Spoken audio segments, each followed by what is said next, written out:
Guilt is a sign you're human, not that you're wrong. Guilt shows up in the most inconvenient places. It doesn't knock politely and wait for permission. It walks in, drops its heavy bags in the middle of your heart and says, look what you did. And when it comes to cutting someone off, especially someone who used to matter to you, guilt doesn't whisper, it screams.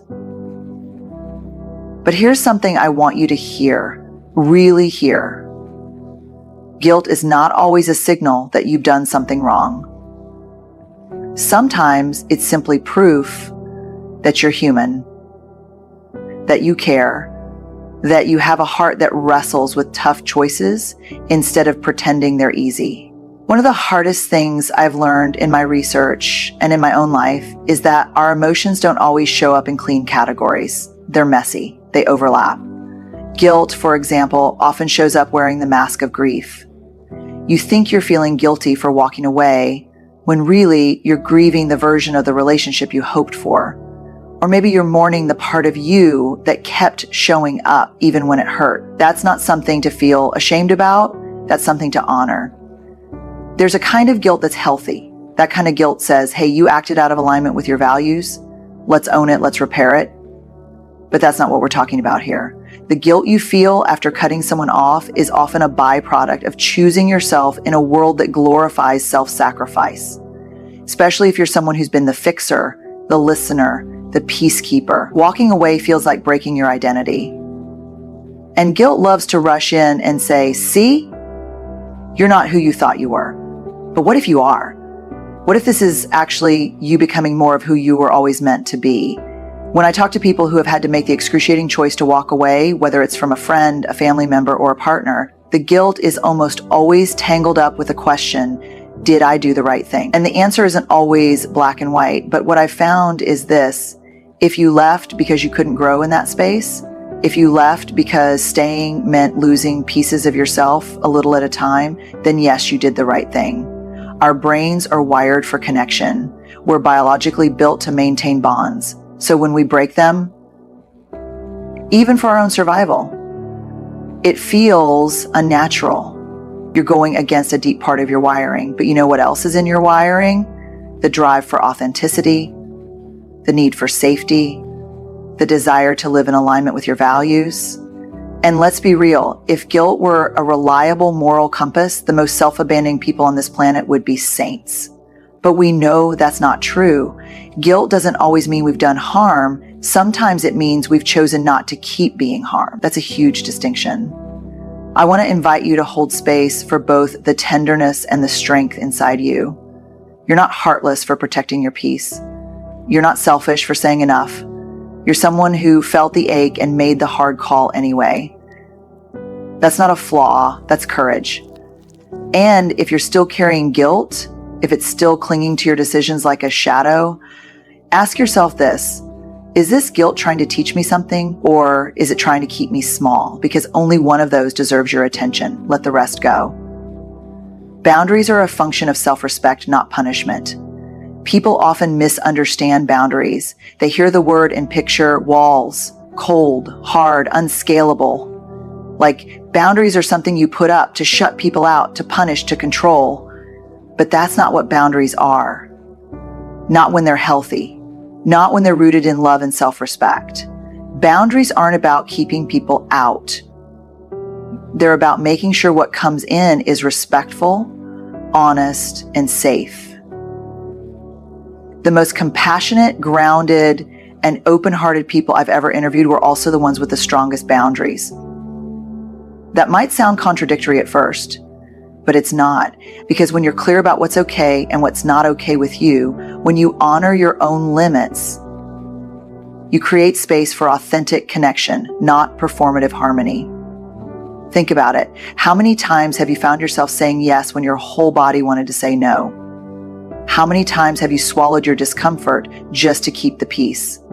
And how often did that lead to resentment, burnout, or emotional exhaustion? That's what happens when we confuse kindness with compliance, when we believe that loving others means betraying ourselves. When you decide to cut someone off or even just take a serious step back, people might say you're being cold or dramatic, that you've changed, And the truth is, you probably have changed. You've grown. You've realized that love without boundaries isn't really love. It's an unspoken agreement to stay silent while your needs go unmet. And that kind of agreement eventually turns toxic. Boundaries are how we teach people how to treat us. They say, I'm still here and I still care, but I won't abandon myself to maintain this relationship. And that might be a hard pill for others to swallow, especially if they've benefited from your lack of boundaries in the past. But it's not your job to carry your discomfort. It's your job to carry your truth. I've seen this especially in families where roles and dynamics get passed down like furniture. No one questions why that chair is in the middle of the room, even if it blocks the light. We're taught to accept dysfunction in the name of loyalty, and the moment you step out of that unspoken contract, you're made to feel guilty, rebellious, ungrateful. But let's be really honest here. What kind of love asks you to diminish yourself to keep it? What kind of loyalty demands silence over truth? The kind that's built on fear, not connection. Healthy relationships welcome boundaries. They might not like them at first, but they grow because of them. Unhealthy relationships will push back, question, manipulate, guilt trip. That response isn't a reflection of your boundary being wrong. It's a reflection of the dysfunction your boundary is exposing. One of the most powerful shifts we can make is understanding that boundaries are an act of self-respect. Not a weapon, not a punishment, but a clear declaration that says, I matter too. That's not selfish. That's necessary. And it doesn't mean you stop loving people. It means you stop loving them in a way that erodes your own well-being. And yes, it will be hard, especially if you're used to being the one who bends, the one who makes it work, the one who's so easy to be around. But let me tell you this, easy to be around isn't always the same as being authentically known. And being liked isn't always the same as being loved. So if you've set a boundary and you're second guessing it, if you've distanced yourself from someone and guilt is creeping in, pause for a moment and ask yourself, was I clear? Was I kind? Was I honest? If the answer is yes, then remind yourself that discomfort is not the same as wrong. It's just new. And new is often what growth looks like in the beginning. Emotional burnout is real and it has a cost. There's a kind of tire that sleep doesn't fix. You know the one I'm talking about, that deep emotional exhaustion that sits in your bones. It's what happens when you've been carrying a relationship on your back for too long, when you've been over-functioning, over-explaining, over-accommodating, and eventually something in you just gives out. We don't talk about emotional burnout enough. We talk about hustle burnout, work burnout, parenting burnout, but emotional burnout, that's the quiet kind, the one that's harder to name because you've been taught to just deal with it, to be the bigger person, to stay connected at all costs. But here's the truth I've come to understand. Emotional burnout in relationships is not just real, it's measurable. The data around emotional labor and chronic stress tells us that long-term exposure to emotionally taxing relationships, especially ones that involve manipulation, gaslighting, or emotional neglect, can lead to symptoms that look a lot like trauma. Anxiety, fatigue, difficulty sleeping, self-doubt, even physical symptoms like headaches and tension. Your body keeps the score, even when your mind tries to minimize it. And yet, when we think about ending those relationships or even setting hard boundaries, we feel guilty. Why?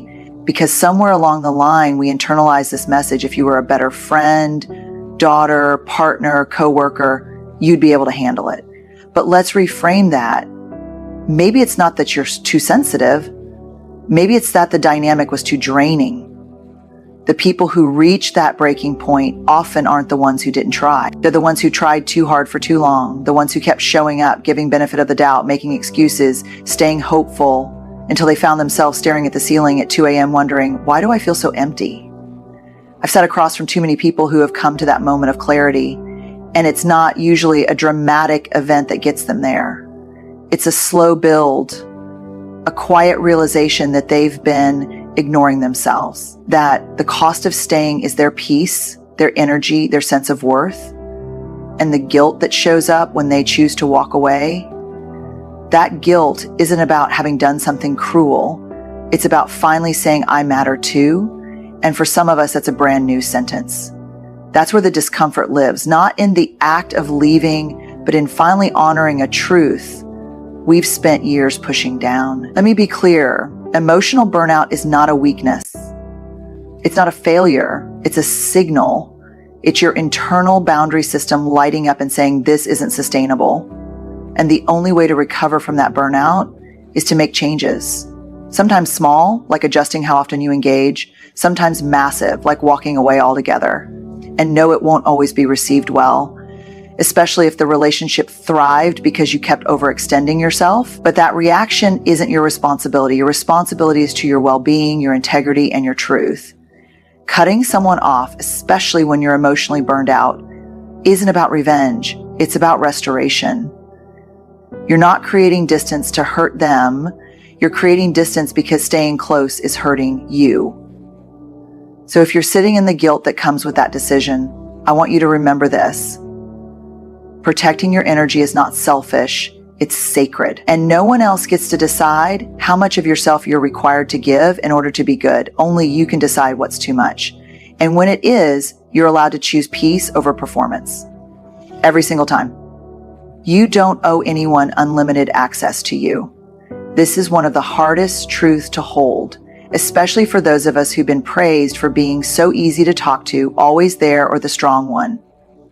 Somewhere along the way, many of us were taught that being a good person means being endlessly available, that love means self-sacrifice, and that setting limits is cold or selfish. But here's what I've come to learn through both research and lived experience. You don't owe anyone unlimited access to you. Not your time, not your energy, not your emotional availability.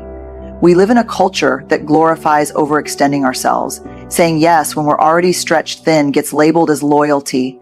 Ignoring our gut instincts in favor of preserving the peace gets mistaken for kindness. And when we finally do reach a breaking point, when we say, I can't keep doing this, we're often met with pushback, guilt trips, or accusations that we've changed. But you know what? You have changed.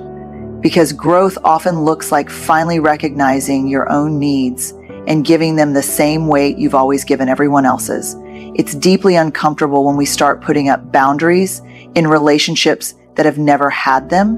There's often a fear that people will leave, get angry, or turn on us. And sometimes they do, not because your boundary is wrong, but because it disrupted a dynamic that worked well for them. A dynamic where your self-abandonment kept everything running smoothly. And that's where the guilt creeps in. It whispers, you're letting them down. They need you. What if they fall apart without you? But here's what I've seen over and over again. When we confuse over responsibility with love, we start carrying burdens that were never ours to begin with. And eventually those burdens crush us. Not all at once, slowly, quietly, in the form of resentment, exhaustion, emotional disconnection, sometimes even physical symptoms like anxiety or illness. That's the cost of giving people more access to you than you can actually sustain. You're allowed to change the terms of your emotional availability. You're allowed to say this doesn't work for me anymore, even if you used to say yes. You're allowed to take space, go quiet, or even walk away entirely. Not as an act of cruelty, but as an act of clarity. And I want to be very clear about this. Clarity is kindness. It might not feel like it in the moment. It might sting. But being honest about your limits is far more respectful than continuing to show up halfway, presentful, drained, and disconnected. One of the most powerful things I've seen people do is reclaim their emotional real estate. To recognize that their time, energy, and attention are limited resources, and that not everyone is entitled to them. That's not harsh, that's healthy. Because when you treat your emotional availability like an open buffet, free, unlimited, always on, it doesn't just invite connection, it invites consumption. And eventually, there's nothing left for you. What I found is that the people who love you well, the ones who are emotionally safe, grounded, and invested in mutual respect, they won't be threatened by your boundaries. They might need to adjust, sure, but they'll stay. They'll meet you in the space you create, not guilt you for creating it. That's the difference between relationships built on obligation and relationships built on respect. So if you've limited your access to someone, if you've pulled back or even cut ties entirely, and now you're sitting in guilt, I want to ask you something. What are you actually feeling guilty for? For hurting them or for finally prioritizing yourself? Because those are not the same thing. And if your answer is the second one, then that's not guilt you need to carry. That's a sign that you're stepping into your worth. And worthiness doesn't require explanation or apology. Grief and guilt often travel together. But they're not the same thing. When we talk about cutting someone off, especially someone we once cared deeply about, it's easy to get tangled up in emotions. One of the most common things I hear is, I feel so guilty, but I know I had to do it. And what I've learned both through research and through real conversations with people who've been there is that a lot of what we label as guilt is actually grief. And those two emotions, while they feel similar in the body, tight chest, heavy stomach, racing mind, they are not the same. Guilt says, I did something wrong. Grief says, I lost something important. And those are two very different truths. Grief is part of the human experience. It's what shows up when something meaningful ends. Even if that thing was dysfunctional, even if it was hurting you, you can grieve the loss of a person and still know that the relationship wasn't healthy.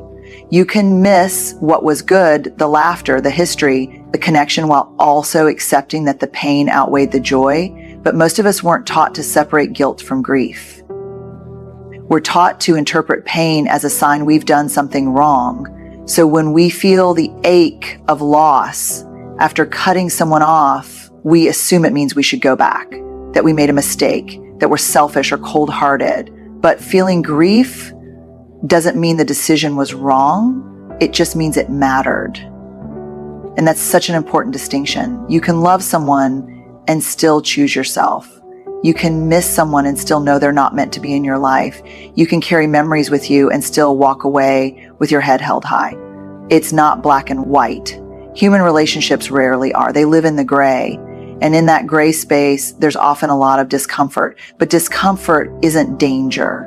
It's just an emotional signal that something significant has shifted, that your heart needs space to adjust to a new reality. And look, grief doesn't follow a linear path.